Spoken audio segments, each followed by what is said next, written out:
जय श्री कृष्ण, राधे कृष्ण। ओम नमो भगवते वासुदेवाय। पहले श्लोक में भगवान ने अर्जुन से कहा था तू मेरे समग्र रूप को जैसा जानेगा वह सुन। अब भगवान आगे के श्लोक में उसे सुनाने की प्रतिज्ञा करते हैं। भगवान कहते हैं कि भैया अर्जुन, अब मैं विज्ञान सहित ज्ञान कहूंगा। मैं विज्ञान सहित ज्ञान संपूर्णता से कहूंगा। इसमें विज्ञान ज्ञान का विशेषण है। विशेषण विशेष्य की विशेषता बताने के लिए होता है। इस दृष्टि से विशेष्य व्यापक हुआ और विशेषण व्याप्त हुआ, अर्थात ज्ञान विशेष्य बड़ा हुआ और विज्ञान विशेषण छोटा हुआ। परंतु विज्ञान विज्ञान ने ज्ञान की विशेषता बता दी। इस दृष्टि से विज्ञान बड़ा अर्थात श्रेष्ठ हुआ। यहाँ यह संसार भगवान से ही उत्पन्न होता है और भगवान में ही लीन होता है, ऐसा मानना ज्ञान है। और सब कुछ भगवान ही है, भगवान ही सब कुछ बने हुए हैं, भगवान के सिवाय कुछ भी है ही नहीं, ऐसा अनुभव हो जाना विज्ञान है। इसमें ज्ञान सामान्य हुआ और विज्ञान विशेष हुआ। तुम्हें कहूंगा और मैं खुद कहूंगा तथा संपूर्णता से कहूंगा। विज्ञान सहित ज्ञान अब मैं संपूर्णता से कहूंगा। ऐसे तो हर एक आदमी हर एक गुरु से मेरे स्वरूप के बारे में सुनता है और उससे लाभ भी होता है, परंतु तुम्हें मैं स्वयं कह रहा हूं। स्वयं कौन? जो समग्र परमात्मा है वह मैं स्वयं मेरे स्वरूप का जैसा वर्णन कर सकता हूं वैसा दूसरे नहीं कर सकते, क्योंकि वे तो सुनकर और अपनी बुद्धि के अनुसार विचार करके ही कहते हैं। जैसे कोई वर्णन करता है तो वर्णन करने वाले का जो स्वयं का अनुभव है वो पूरा बुद्धि में नहीं आता। बुद्धि में जितना आता है उतना मन में नहीं आता, और जितना मन में आता है उतना कहने में नहीं आता। इस प्रकार जब उसका अपना अनुभव भी पूरा कहने में नहीं आता, अर्थात वह अपने अनुभव को भी पूरा प्रकट नहीं कर सकता, तो फिर वो भगवान की तरफ कैसे कह सकता है? उनकी बुद्धि समष्टि बुद्धि का एक छोटा सा अंश है। वो कितना जान सकती है? वे तो पहले अनजान होकर फिर जानकार बनते हैं। पर मैं सदा अलुप्त ज्ञान, मेरे में अनजानपना न है, न कभी होगा, न होना संभव भी है। इसलिए मैं तेरे लिए उस तत्व का वर्णन करूंगा जिसको जानने के बाद वो कुछ जानना बाकी नहीं रहेगा। 10वें अध्याय के 16वें श्लोक अर्जुन कहते हैं कि आप अपनी सब की सब विभूतियों को कहने में समर्थ हैं। तो उसके उत्तर में भगवान कहते हैं कि मेरे विस्तार का अंत नहीं है, इसलिए प्रधानता से कहूंगा। फिर अंत में कहते हैं कि मेरी विभूतियों का अंत नहीं है। भगवान कहते हैं कि मैं विज्ञान सहित ज्ञान को संपूर्णता से कहूंगा, शेष नहीं रखूंगा। इसका तात्पर्य यह समझना चाहिए कि मैं तत्व से कहूंगा। तत्व से कहने के बाद कहना जानना कुछ भी बाकी नहीं रहता। 10वें अध्याय में विभूति और योग की बात आई है कि भगवान की विभूतियों का और योग का अंत नहीं है। अभिप्राय यह है कि विभूतियों का अर्थात भगवान की जो अलग अलग शक्तियां हैं उनका, और भगवान के योग का अर्थात सामर्थ्य ऐश्वर्य का अंत नहीं आता। रामचरितमानस में भी कहा गया है, निर्गुण रूप सुलभ अति सगुण जान नहीं हुई, सुगम सुगम अगम नाना चरित, सुनि मुनि मन भ्रम हुई। तात्पर्य है कि सगुण भगवान का जो प्रभाव है, ऐश्वर्य है, उसका अंत नहीं आता। जब अंत ही नहीं आता तब उसको जानना मनुष्य की बुद्धि के बाहर की बात है। परंतु जो वास्तविक तत्व है उसको मनुष्य सुगमता से समझ सकता है। जैसे सोने के गहने कितने होते हैं, इसको मनुष्य नहीं जान सकता क्योंकि गहनों का अंत नहीं है। परंतु उन सब गहनों में तत्व से एक सोना ही है, इसको तो मनुष्य जान ही सकता है। ऐसे ही परमात्मा की संपूर्ण विभूतियों और सामर्थ्य को कोई जान नहीं सकता, परंतु उन सब में तत्व से एक परमात्मा ही है, इसको तो मनुष्य तत्व से जान ही सकता है। परमात्मा को तत्व से जानने पर उसकी समझ तत्व से परिपूर्ण हो जाती है, बाकी नहीं रहती। जैसे कोई कहे कि मैंने जल पी लिया, तो इसका तात्पर्य यह नहीं कि संसार में जल बाकी ही नहीं रहा। अतः जल पीने से जल का अंत नहीं हुआ, प्रत्युत हमारी प्यास का अंत हुआ है। इसी तरह से परमात्म तत्व को तत्व से समझ लेने पर परमात्म तत्व के ज्ञान का अंत नहीं हुआ है, प्रत्युत हमारी अपनी जो समझ है, जिज्ञासा है, वो पूर्ण हुई है, उसका अंत हुआ है। उसमें केवल परमात्म तत्व ही रह गया है। 10वें अध्याय के दूसरे श्लोक में भगवान ने कहा है कि मेरे प्रकट होने को देवता और महर्षि नहीं जानते। तीसरे श्लोक में कहा है कि जो मुझे अज और अनादि जानता है वह मनुष्य में असंपूर्ण है और वह संपूर्ण पापों से मुक्त हो जाता है। तो जिसे देवता और महर्षि नहीं जानते उसे मनुष्य जान ले, कैसे हो सकता है? भगवान अज और अनादि है, ऐसा दृढ़ता से मानना ही जानना है। मनुष्य भगवान को अज और अनादि मान ही सकता है, परंतु जैसे बालक अपनी माँ के विवाह की बारात नहीं देख सकता, ऐसे ही सभी प्राणियों के आदि तथा स्वयं अनादि भगवान को देवता, ऋषि, महर्षि, देवज्ञ, जीवन मुक्त आदि नहीं जान सकते।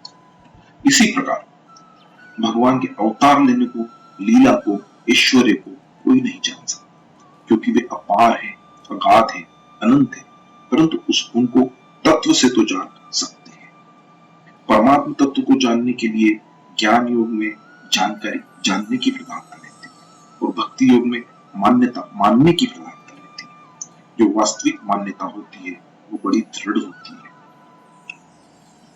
उसको कोई इधर उधर नहीं कर सकता। अर्थात मानने वाला जब तक अपनी मान्यता को न छुड़े तब तक उसकी मान्यता को कोई छुड़ा नहीं सकता।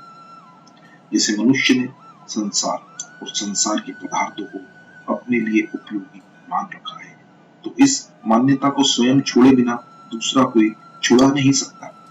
परंतु स्वयं इस बात को जान ले कि ये सभी पदार्थ उत्पन्न और नष्ट होने वाले हैं, तो इस मान्यता को मनुष्य छोड़ सकता है, क्योंकि ये मान्यता असत्य है, झूठी है। जब असत्य मान्यता को भी दूसरा कोई छुड़ा नहीं सकता, तब जो वास्तविक परमात्मा सबके मूल में है उसको कोई मान ले तो ये मान्यता कैसे छूट सकती है? क्योंकि ये मान्यता सत्य है। ये यथार्थ मान्यता ज्ञान से कम नहीं होती, प्रत्येक ज्ञान के समान ही दृढ़ होती है। भक्ति मार्ग में मानना मुख्य होता है। जैसे 10वें अध्याय के पहले श्लोक में भगवान ने अर्जुन से कहा कि हे महाभागो अर्जुन, मैं तेरे हित के लिए परम सर्वश्रेष्ठ वचन कहता हूं, तुम सुनो, अर्थात तुम इस वचन को मान लो। वहां भक्ति का प्रकरण है, अतः यहां मानने की बात कहते हैं। ज्ञान मार्ग में जानना मुख्य होता है। जैसे 14वें अध्याय के पहले श्लोक में भगवान ने कहा कि मैं फिर ज्ञानों में उत्तम और सर्वोत्कृष्ट ज्ञान कहता हूं, जिसको जानने से सब के सब मुनि परम सिद्धि को प्राप्त हुए। वहां ज्ञान का प्रकरण है, अतः वहां जानने की बात कहते हैं। भक्ति मार्ग में मनुष्य मान करके जान लेता है और ज्ञान मार्ग में जान करके मान लेता है, तथा पूर्ण होने पर दोनों की एकता हो जाती है। संसार भगवान से ही पैदा होता है, वो उनमें ही लीन होता है, इसलिए भगवान इस संसार के महाकारण है, ऐसा मानना ज्ञान है। भगवान के सिवाय और कोई चीज है ही नहीं, सब कुछ भगवान ही है, स्वयं भगवान ही सब कुछ बने हुए हैं, ऐसा अनुभव हो जाना विज्ञान है। अपरा और परा प्रकृति मेरी है, इनके संयोग से संपूर्ण प्राणियों की उत्पत्ति होती है और मैं इस संपूर्ण जगत का महाकारण, ऐसा कहकर भगवान ने ज्ञान बताया। मेरे सिवाय अन्य कोई है ही नहीं। सूत के धागे में उसी सूत की बनी हुई मणियों की तरह सब कुछ मेरे में ही ओतप्रोत है, ऐसा कहकर भगवान ने विज्ञान बताया। जल में रस, चंद्र सूर्य में प्रभा मैं हूं इत्यादि। संपूर्ण भूतों का सनातन बीज मैं हूँ। सात्विक, राजस और तामस भाव मेरे में ही होते हैं, ऐसा कहकर ज्ञान बताया। ये मेरे में और मैं इनमें नहीं हूँ, अर्थात सब कुछ मैं ही मैं हूँ, क्योंकि इनकी स्वतंत्र सत्ता नहीं है, ऐसा कहकर विज्ञान बताया। जो मेरे सिवाय गुणों की अलग सत्ता मान लेता है वो मोहित हो जाता है, परंतु जो गुणों से मोहित न होकर, अर्थात ये गुण भगवान से ही होते हैं और भगवान में ही लीन होते हैं, ऐसा मानकर मेरे शरण होता है, वह गुणमयी माया से तर जाता है। ऐसे मेरे शरण होने वाले चार प्रकार के भक्त होते हैं, अर्थार्थी, पार्थ, जिज्ञासु और ज्ञानी। प्रेमी, ये सभी उदार है, पर ज्ञानी अर्थात प्रेमी मेरे को अत्यंत प्रिय है, मेरी आत्मा ही है, ऐसा कहकर ज्ञान बताया। जिससे सब कुछ वासुदेव ही है ऐसा अनुभव हो लगता है, वो महात्मा अत्यंत दुर्लभ है, ऐसा कहकर विज्ञान बताया। मेरे को न मानकर जो कामनाओं के कारण देवताओं के शरण हो जाते हैं, उनको अंत वाला फल जन्म मरण मिलता है, और जो मेरे शरण हो जाते हैं उनको मैं मिल जाता हूँ। जो मुझे अज अविनाशी नहीं जानते, उनके सामने मैं प्रकट नहीं होता। मैं भूत, भविष्य और वर्तमान तीनों कालों को और उनमें रहने वाले संपूर्ण प्राणियों को जानता हूँ, पर मेरे को कोई नहीं जानता। जो द्वंद्व मोह से मोहित हो जाते हैं, वे बार बार जन्म मरण को प्राप्त होते हैं।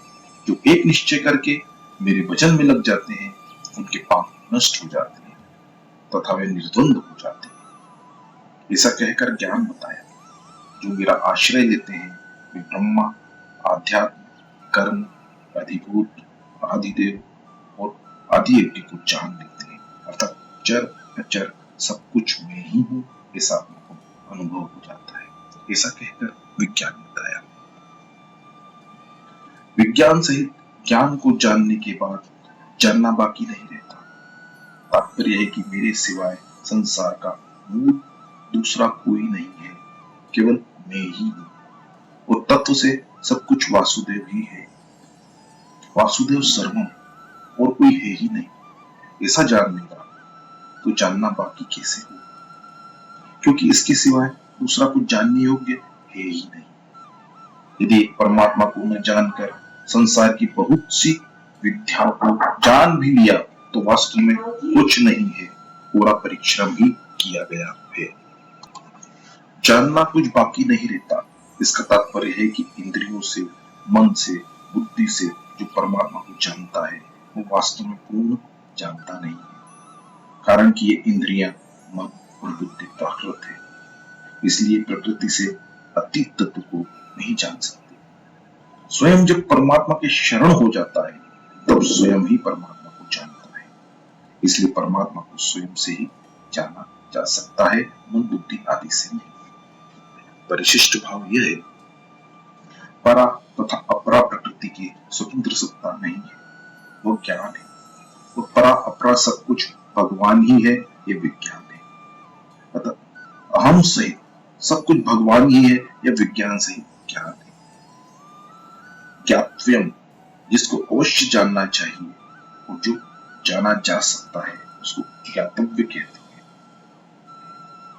विज्ञान सहित ज्ञान को अर्थात भगवान के समग्र रूप को जानने के बाद फिर जानने योग्य कुछ भी शेष नहीं रहता, अर्थात जो यथार्थ तत्व जानना चाहता है उसके लिए जानना कुछ भी बाकी नहीं रहता, कारण कि जब एक भगवान के सिवाय किंचित मात्र भी कुछ नहीं है ही नहीं, तो फिर जानने योग्य बाकी क्या रहे।